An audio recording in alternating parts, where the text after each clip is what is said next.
Hello friends, welcome to my channel Bihar board solution.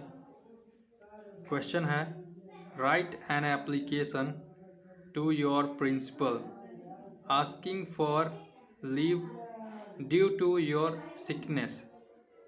मतलब अपने बीमारी का कारण बताते हुए एक एप्लीकेशन लिखना है छुट्टी के लिए कि मतलब बीमार हैं, कुछ तबीयत ख़राब है तो छुट्टी चाहिए।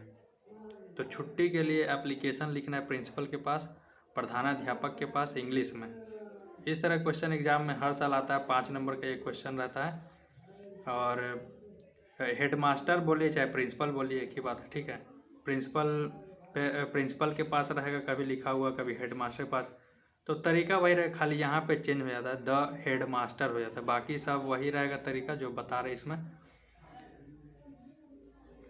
और बढ़िया से लिखना होता है, जैसे तैसे लिख देने से नंबर आपको पूरा 5 नंबर नहीं मिलेगा। तरीका होता है लिखने का, बस वही समझना है और कुछ नहीं है।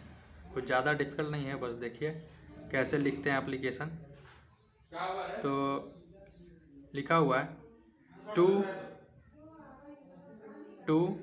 The principal. टू लिख के कॉमा दे देना है और उसके जस्ट नीचे वाले लाइन में लिख देना है द प्रिंसिपल, इस तरह से। या फिर द हेड मास्टर लिख देना है, अगर हेड मास्टर के पास लिखना है तो द हेड मास्टर लिख देना है इसी तरह से।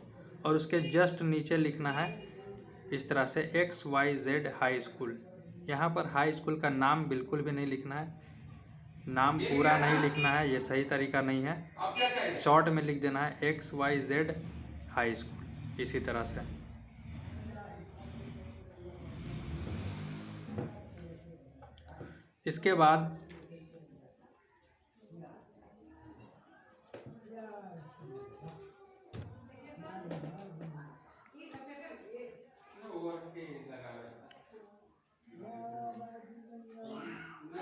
इसके बाद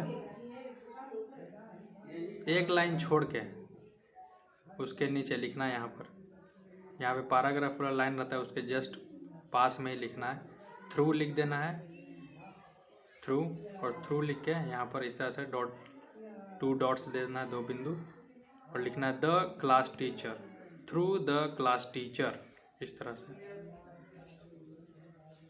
उसके बाद लिखना है सब्जेक्ट, उसके जस्ट नीचे एक लाइन छोड़ के फिर लिखना है सब्जेक्ट। सब्जेक्ट में लिखना है मतलब किस चीज़ के लिए एप्लीकेशन लिख रहे हैं, किस विषय पर लिख रहे हैं, उसके बारे में लिखना है। तो इसमें लिखेंगे application for sick leave. Application for sick leave, sick मतलब बीमार होता है, तो बीमार हैं और छुट्टी चाहिए इसीलिए लिख रहे हैं एप्लीकेशन, इसीलिए यहाँ पर लिखेंगे application for sick leave.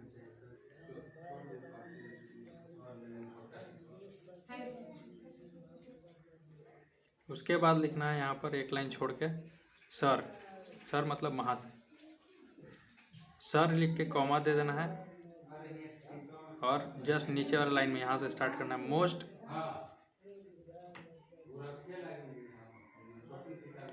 Most humbly and respectfully I beg to say that. ये वाला लाइन हमेशा एप्लीकेशन में कॉमन रहता है, ये वाला लाइन हमेशा याद रखना है। जब भी सर लिख के स्टार्ट करते हैं तो ऐसे ही लिखते हैं, यही तरीका है लिखने का। Most humbly and respectfully I beg to say that, ये वाला लाइन याद रखना है, इतना तो हमेशा ही लिखना है। इसके बाद से जो है वो खाली चेंज रहता है, शादी में जा रहे हैं या कहीं घूमने जा रहे हैं, यहाँ पर मैटर लिखते हैं, दैट के जस्ट बाद में अपना मैटर लिखते हैं कि किस लिए छुट्टी चाहिए। तबीयत खराब है या शादी में किसी की शादी में जा रहे हैं, दोस्त से मिलने जा रहे हैं या कहीं घूमने जा रहे हैं, यहाँ पर से लिखते हैं। तो यहाँ पर बीमार हैं, तबीयत ठीक नहीं, उसके बारे में लिखना है। तो लिखा हुआ I am suffering from fever, मैं बुखार से पीड़ित हूँ। सीन्स लास्ट नाइट, यानी कि कल रात से, लास्ट नाइट मतलब कल रात से बुखार से पीड़ित हूँ, बीमार हूँ, ठीक है। उसके बाद है द डॉक्टर हैज़ एडवाइज्ड मी, मतलब डॉक्टर ने मुझे सलाह दी है। डॉक्टर सलाह देता है, अगर ज़्यादा तबीयत खराब है तो रेस्ट करने के लिए, तभी तो छुट्टी चाहिए, रेस्ट करने के लिए छुट्टी चाहिए। The doctor has advised me to take rest, यानी डॉक्टर ने मुझे आराम करने के लिए सलाह दिया है। कितने दिनों के लिए लिखा हुआ है? फॉर 3 days, यानी 3 दिनों के लिए, 3 दिनों तक आराम करने के लिए। इतना लिखने के बाद में फिर पैराग्राफ चेंज कर देना है, ठीक है। यहाँ पे एंड हुआ, उसी के जस्ट नीचे से स्टार्ट करना है। देयरफॉर, ये वाला लाइन भी हमेशा कॉमन रहता है एप्लीकेशन में। जब प्रिंसिपल या हेडमास्टर के पास एप्लीकेशन लिख रहे हैं तो उसमें ये वाला लाइन भी, जब एंड हो गया मैटर कि किस लिए चाहिए, तो उसके जस्ट नीचे देयरफॉर से ही स्टार्ट करते हैं हमेशा ये वाला लाइन रहेगा। Therefore I kindly request you to grant me, यहाँ तक। अब ये वाला चेंज रहता है खाली बस कि आपको कितना दिन का चाहिए। 3 दिन का चाहिए तो 3 days लिखा हुआ है ना। 3 days के लिए चाहिए छुट्टी, 3 दिन का छुट्टी तो 3 days लिखा हुआ है। 1 हफ्ता का चाहिए तो 1 week लिखेंगे, यहाँ पर भी 1 week लिखेंगे। 10 दिन का चाहिए तो 10 days होगा। बस यही चेंज होता है, बाकी सब तो ऐसे ही रहेगा। 3 days क्या है? Therefore I kindly request you to grant me 3 days leave मतलब छुट्टी। उसके बाद लिखना है फ्रॉम। अब छुट्टी चाहिए 3 दिन का, तो कब से कब तक छुट्टी चाहिए, डेट भी इसमें मेंशन कर देना है कि कब से कब तक चाहिए, ठीक है। लीव फ्रॉम से स्टार्ट करेंगे। फ्रॉम ये भी एक कॉमन वर्ड है, फ्रॉम लिखना ही है। जब भी डेट लिखते हैं तो ऐसे लिखते हैं, फ्रॉम इतना से इतना टू इतना, ठीक है। फ्रॉम डेट डाल दिए, कब से चाहिए तो 18 से चाहिए। 18 तारीख है और दूसरा महीना 2023, दूसरा महीना यानी फरवरी, यानी 18 फरवरी 2023 से टू मतलब होता है से 20/2/2023, यानी कि 20 तारीख दूसरा महीना 2023, यानी कि 20 फरवरी 2023 तक, ठीक है। 18 से 20 तक, तब ना होगा 18, 19, 20, 3 दिन छुट्टी हुआ। और एप्लीकेशन कब लिख रहे हैं? 17 तारीख को लिख रहे हैं। 17 तारीख को लिख रहे हैं, एप्लीकेशन जमा किए हैं लिख के, और छुट्टी चाहिए कब से? उसके कल से ना, 1 दिन बाद से। 17 को तो एप्लीकेशन लिखे तो 18 से छुट्टी चाहिए, 18, 19, 20 तक चाहिए छुट्टी। तो इस तरह से डेट लिख देना है बस। उसके जस्ट बाद जहाँ पे सेंटेंस एंड हुआ उसी के जस्ट नीचे से लिखना है for this I shall always be obliged to you. ये वाला लाइन भी कॉमन है सारे एप्लीकेशंस में, ऐसे ही लिखना है। जब भी लिखना है तो ये वाला लाइन एकदम जैसे है वैसे ही एकदम कॉपी पेस्ट करना रहेगा एप्लीकेशन में। खाली ये वाला मैटर खाली बस थोड़ा सा चेंज रहता है हमेशा। ये जो भी मैटर है यहाँ पर लिख देते हैं अपने हिसाब से, ठीक है। अगर नहीं भी आ रहा है कुछ समझ में, अब मैटर कुछ और ही दे दिया है, कहीं कुछ और मैटर दे दिया लिखने के लिए, आ नहीं रहा समझ में कि अब कैसे लिखे, ट्रांसलेट करके लिखना रहता है। आपको नहीं आ रहा है कैसे ट्रांसलेट करके उसी चीज़ को लिखे यहाँ पर, तो क्या करना है कि जो यहाँ पर इसमें मैं बता रहा हूँ एप्लीकेशन में जैसे लिखने के थे, यही पूरा का पूरा एकदम याद करके रखना है, यही वाला एकदम लिख देना है एप्लीकेशन में वहाँ, ठीक है। बस राइटिंग अच्छा रहेगा ना तो इस पर भी नंबर मिल जाएगा। भले ही कुछ दूसरा टॉपिक पे लिखा हुआ है लेकिन नंबर मिल जाएगा। एकदम ऐसे ही लिखना रहता है, ठीक है।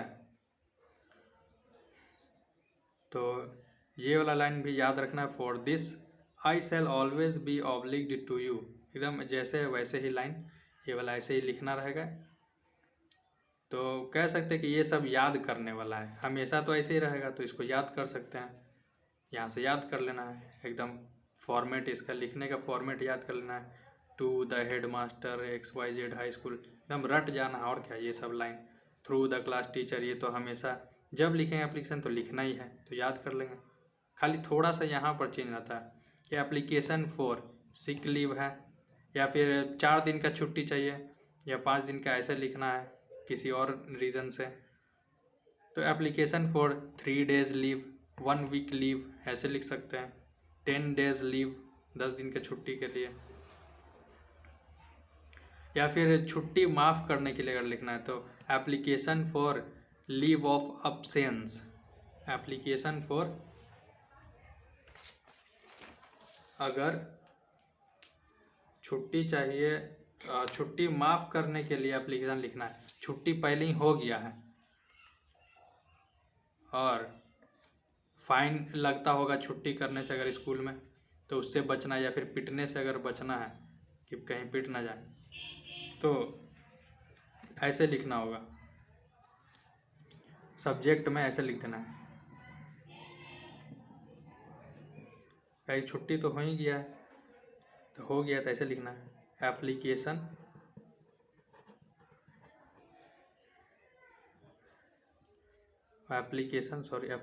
फॉर लीव ऑफ अब्सेंस, ठीक है, लीव ऑफ अब्सेंस ऐसे लिखना होगा। अगर छुट्टी माफ़ करवाना है ना, अगर छुट्टी पहले ही हो गया है और छुट्टी माफ़ करवाना है, छुट्टी के लिए क्षमा चाहिए, तो एप्लीकेशन में ऐसे लिखते हैं, सब्जेक्ट में खाली ऐसे लिख देना है, application for leave of absence, ठीक है। और छुट्टी चाहिए, ये जो एप्लीकेशन मैं बता रहा हूँ ये कब लिखना है, अगर छुट्टी चाहिए, अभी किए नहीं है, छुट्टी चाहिए कल से, तब ऐसे लिखते हैं एप्लीकेशन फॉर सिक लीव, या फिर 10 days leave, 1 week leave, 2 days leave, ठीक है।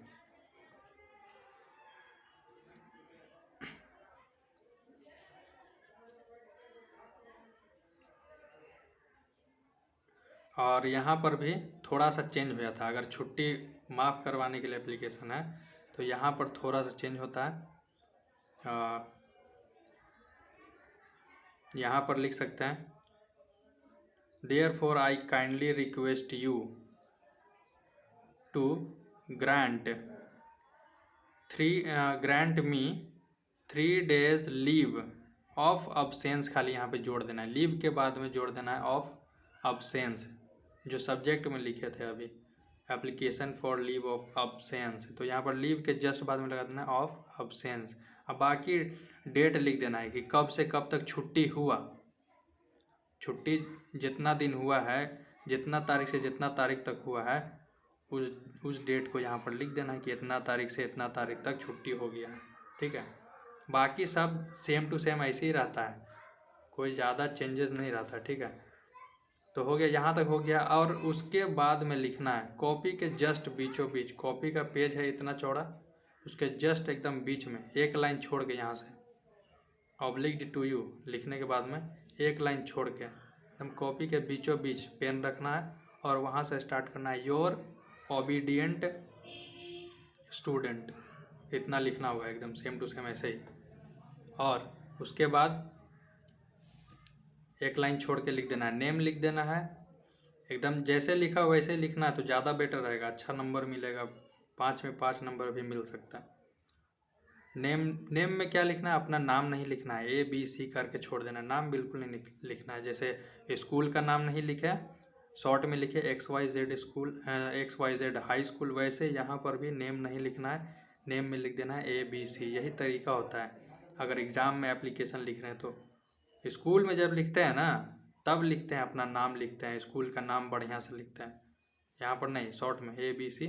हाँ, क्लास लिख सकते हैं 10th, रोल नंबर जो 10th क्लास में स्कूल में जो रोल नंबर है, बोर्ड वाला नहीं, जो स्कूल में रोल नंबर था ना, 21 है, 25 है, 41 है, जो भी है लिख देना है यहाँ पर। एग्जाम्पल के लिए दिया हुआ 21, आपका जो भी होगा वही लिख देना इसमें।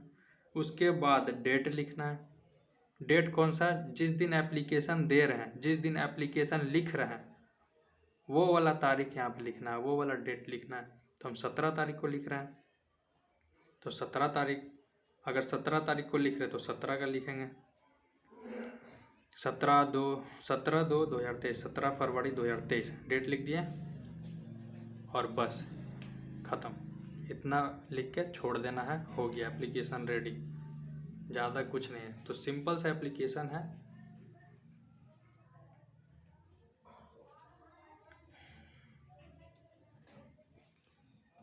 और इसी तरह का एप्लीकेशन और भी होता है। मैसेज भी आता है एग्ज़ाम में, मैसेज लिखने के लिए, नोटिस लिखने के लिए। पिताजी के पास एप्लीकेशन लिखना है, जैसे किताब वगैरह खरीदना है तो उसके लिए पैसा चाहिए, हॉस्टल में पढ़ाई कर रहे हैं तो एप्लीकेशन लिखना है पिताजी के पास, या फिर साइकिल लेना है उसके लिए पिताजी के पास एप्लीकेशन, अपनी माता के पास एप्लीकेशन लिखना है, दोस्त के पास एप्लीकेशन लिखना है, जैसे कि तो इस तरह का भी एप्लीकेशन रहता है। तो सब का वीडियो मैं बारी बारी अपलोड करूँगा।